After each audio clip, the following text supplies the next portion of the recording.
It's LA's 97.1 Amp Radio. It's McCabe, and today joined by DJ producer Jax Jones. How are you? I'm very well, thanks, McCabe. Thanks for being here. I got you some snacks. I appreciate you. I don't know if these are the go-to snacks that you normally... They're not really the go-tos. I was just saying to you off camera that my go-to snack is a pork pie, which you're not very familiar with. I'm not familiar. So what is... It's a pork... It's not the most exciting snack in the world. All right. I have to let you know. It's baked, but it's a certain type of... It's a very small pie, a water crust pastry with pork in the middle. Okay. Is this something you make at home or... No, I would buy it off the shelf. And yeah, it's just a picnic favorite. You ever been on a picnic? I have. Yeah. Go to the park, set out some little blankets. Yeah. And then bring some good snacks. This would be at the top of your list. Yeah, next time I'm... That and like cucumber sandwiches, basically. Okay. So next time I'm over, I'll bring you some pork pies. Please, and yes. it'll make your picnic lit. And but these are good. These are good too. I like these. The Starburst is kind of like legit snack to go to. Some Cheetos. The thing we've discovered about America is that everyone obviously calls every... We have this debate about biscuits and cookies. Okay. So to us, they're two separate things. But to you, it's the same thing. So for example... This is a cookie to me because it has chocolate chips in it. However, you know, like a shortbread, right, or like a cream, I'd call that a biscuit, a shortbread biscuit. But you'd still call that a cookie, right? Yeah, I think so. Yeah, our biscuits are just like usually for breakfast. Yeah. Some butter on the biscuit. Yeah, you call that a scone, right? That to us, that's a scone. No, the Skinka scone is it has like frosting on it, and right? Am I right on the scones? Yeah.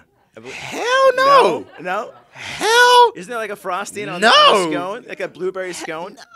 No. I'm not coming to your picnic, McCabe, but I appreciate these snacks. Oh, yeah, lifesavers as well. Yeah. We'll be grabbing some of these. Well, thank you for being here. We have some snacks if you need them. But, man, congratulations on Snacks. It is out. It's such an amazing album. How long has this been in the making for you, putting all these tracks together, working and collaborating with these artists as well? Man, I mean, my journey started when I first put out this song called Housework a few years ago, which is a big club moment for me. And I Got You with Duke Dumont. And at those times, I wasn't really thinking about an album. I was just trying to put records out, trying to make a name for myself. So the idea of an album only hit me towards beginning of last year. Okay. And that's when I was like, all right, I'm going to put these songs together on an album. So because... I've had various records work in different parts of the world and stuff like that. I felt like it was important to bring that concept together.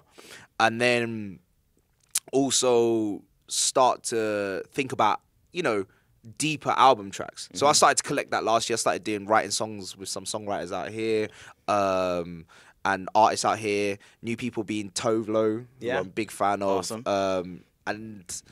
What was beautiful about it is all the records I put out allowed for those collaborations to happen. So, for example, with Tove Lo, her favorite song is Housework. And we met because she asked me to DJ at her birthday party, which then led us to say, oh, let's work in the studio. All right. And the same way with Bebe Rehxa on our song Harder, which is also on the album. We met a few years in Madrid and I got that song done this year. So... Yeah, in the last 18 months is when I started to compile it, but all the relationships that I built with artists over the years from touring, putting songs out, they know what I'm doing. Same with Madison Beer, she loved You Don't Know Me that I did with Ray. So it just allowed for these collaborations to happen. When you were writing Harder and working with Bebe Rehxa, did you initially have her in mind for that record? No, not initially. Like, unless I'm writing with the artist, which I prefer to do. So my collaboration with Tove Lo, I wrote with Tove Lo together in the room. But with BB's song, I was just writing a song about female empowerment. I just felt like BB had the right sass and character and the voice to deliver something that was a little different from me as well, like a big pop record, you know. So, and it was a great honor that she agreed to do it because she's an amazing songwriter. Yeah. So it's like a pat on the back when, you know, she's like, yeah, I love it. And I'm not going to change anything. No, it's great. Would you guys want to work on another record? Yeah. She's really creative. Like every time we met up and shot the videos or like did content together, she was basically always writing. And so although she's on tour with the Jonas Brothers right now, so when she gets back off that, we'll be doing it, man. Connect, work on some new stuff as well. You know, when you hear your album and it is like a soundtrack to someone's night going out. If it's Essentially, in the yeah. club. Where does that come from for you? I don't know, because I don't go to clubs really. No? Yeah, I started DJing because I want something to do while I'm in the club. So I think a lot of DJs are like that as well, where they're not really the dancer, they're not really the drinks guy. I just want to be the music guy. That's cool. So I guess from that perspective, I'm always thinking about that as my role, and also like when I spent a few years with Duke Dumont, I did Ocean Drive with him. I love that song as Thank well. you. Yep, great record. So like he's really into techno. That's his background, and I was a pop kid essentially. I liked hip hop. I liked grime. It's what I started off making, but I learned how to make pop through survival. Okay. 'Cause at the time, those genres weren't blowing up. So when I worked with Duke Dumont, I got immersed in club music essentially, and so that's where that understanding. Like my first gig as a DJ was warming up for Duke Dumont in Ibiza. Okay. Like, it's a big gig. Like, most people's warm-up gigs are like, I don't know, at the local At bar. a local or club or yeah, something. something like that. In So, town, but for you to be in Ibiza, it's insane. so yeah, I took all that energy and basically was like, cool, like, this is how I'm going to make club music. And I'm still perfecting it, but I would say the main thing for me is fun. I don't like my party experiences to be over serious, and I think that connects with a lot of people. I think so too. I mean, do you ever find yourself being the dancer at this point now? I mean, do you step away from the music and have some drinks, then start the dance moves? Yeah, here in LA, I went out to. I actually find the gay clubs the most fun clubs now because they're just really easy going. We went to a bar last night. What was the bar called? Rocco's. On Santa, I think it's on Santa Monica. Yeah, and it's just like super relaxed, like and like the music was really fun. They were playing like it was like Latin night. Yeah. And everyone was like salsa in. Yeah. And I was like, do you know what? This is a vibe. And I was happy to chill there. It's a different vibe to like other clubs where I don't know where dudes are trying to meet girls or like trying to hook up. Like it was just really so that was chilled. I enjoyed that. That's the good. LA gay party scene is lit. Abby's in a good area as well. If you've been there, that's another. Okay, that's cool. another I'll good check club. it out. Check out the Abbey as well. So what's next for Jax Jones? You're gonna continue touring with Zedd. Then you have your UK tour. Yeah. Is there gonna be kind of a difference in that set when you do the most UK? definitely. When I come over to the States, I play mostly my club stuff or club versions of my big records. So like I have my own edits of my track with Bebe Rehxa, my own edits of my track with Demi Lovato, all of that.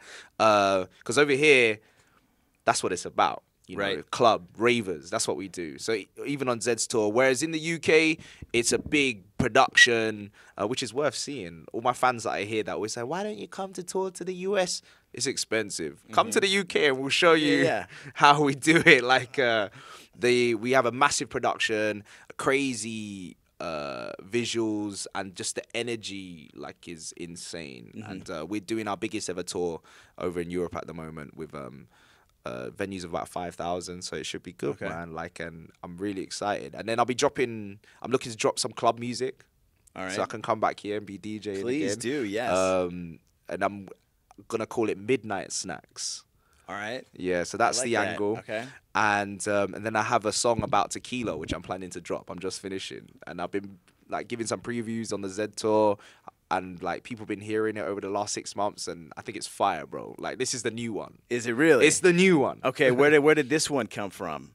It's like, Were you on the road writing it? Are you a fan of tequila? I in love that sense? tequila. Okay. Number one, when we went to Mexico, we wanted to try and go on the tequila train. You know, they have that.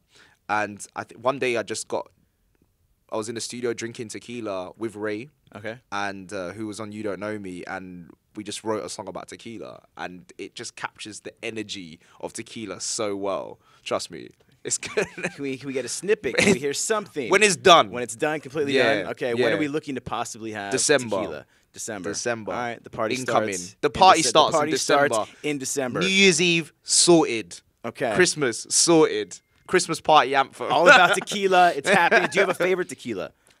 Ooh.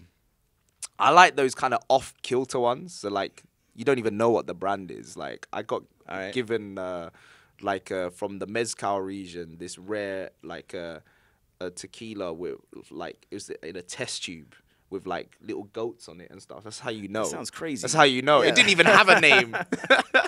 Are you sure it was even tequila that you were drinking?